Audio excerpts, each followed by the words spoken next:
Hello, good morning again. Ito na naman si Mercy.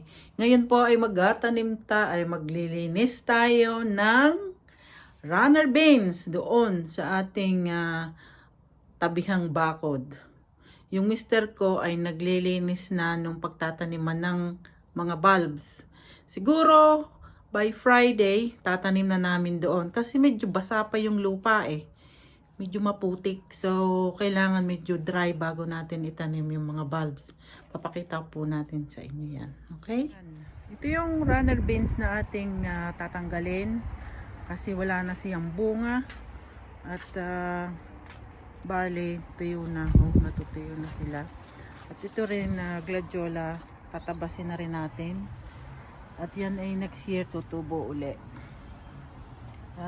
Hindi ko alam kung magtatanim pa ako dito ng runner beans. Maintindihan next year. Oh, may bunga pa sila. Aba, masabi ko sa inyo, ang dami ko palang nakuha dito. Hindi ko lang naipakita sa inyo. Siguro mga 10 beses kami nag-ani. Nakapamigay pa sa kapitbahay. Diba po? Yan, kunti lang siya pero marami siyang naibunga. Papakita ko sa iyo, mister ko. Yun. Doon siya, oh. Doon siya naglilinis. Okay po? Yeah. Yeah, he started, yun. Pinuprune na niya yung apple. Kasi ayaw niya daw mataas. Tapos, yan. Tinanggalan niya yung mga natutuyo ng halaman. Yung pinuprune niya ng apple. Bali dito namin tatanim yung mga bulbs. Yan. Pupunuin namin siya hanggang dito. Yan. Yan. At dito nga pala sa UK, itong mga, kung meron kayong mga tuyong dahon, mga sanga-sanga, ugat-ugat, meron silang ina-allocate na brown bean. Ito. Yan. Tapos, kinokolekta yan tuwing every other week. At hindi kayo pwede magtapon basta sa basura. Meron sila talagang koleksyon na ganito. Mis namang dumadaan yung truck. Kasama po yan sa bayad sa council tax. Yan. Yan, ito oh. Ang laman natin parang malalantas siya. Oh. Pero maganda pa rin. Mga roses. Yan. At ang aming rhubarb ay lanta na. Ganyan po talaga. Pag malamig na, namamatay na lahat. Ayan.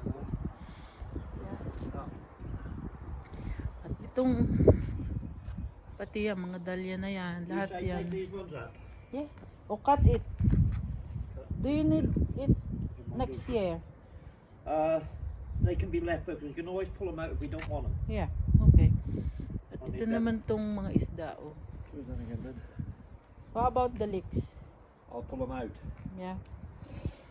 when I get to them. Ayun. Ito naman, may matitirang konti, pero lahat sila talaga mamamatay. Hindi na nila kaya yung sobrang lamig at frost. Yeah, you can have that scissors. I will get my own scissors. Kuha tayo ng panggupit ng runner beans. Bali, ito yon, sakatiers. Yan. Bali, gugupitin lang natin siya. Ganito ang at tatapon na rin natin sa brown bean. So, tapos na po yung ating nilinis na runner beans.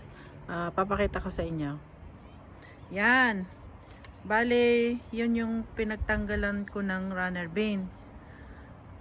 At ito, itinamba ko muna dito. Yan. At ilalagay ko na sa brown beans. Yan din yung mga stick. Tinabi ko muna sa dyan. Pwede pa siyang gamitin uli sa isang taon. Siguro lalagay ko ulit dito yung runner beans sa isang taon. Kasi yung runner beans gusto nila lagi doon tinatanim. So baka doon uli.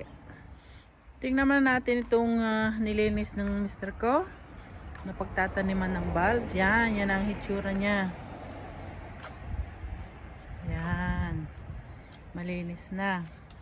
Ayaw niya akong papunta doon, maputik daw. So, siya na lang. At sa Biyernes, kami magtatanim. Ayan. Okay? Ayos na siya. Yeah. Update ko nga pala kayo sa aking mga halaman. Sa gilid.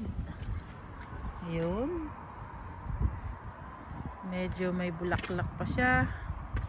At itong bagong tanim kong marigold, oh. Malalaki na siya. Bali spring, bubulaklak na yan. Okay? Bali may nakuha pala tayong runner beans. Ito siya, oh. Yan. At saka leeks. Yan. Bali apat to. Ay may dumaan na gusto raw niya ng leeks. So binigay namin dalawa. Eh gagawin namin tong soup mamaya sa tea time. Okay po. So ito namang runner beans. Hihimayin ko yung iba. Yung iba naman, papatuyuin ko yung buto para siya kung itatanim sa 1 taon. Okay po. So, yun po yung vlog natin for today. At sana po ay lagi kayong manood ng aking video at subscribe din po. Thank you.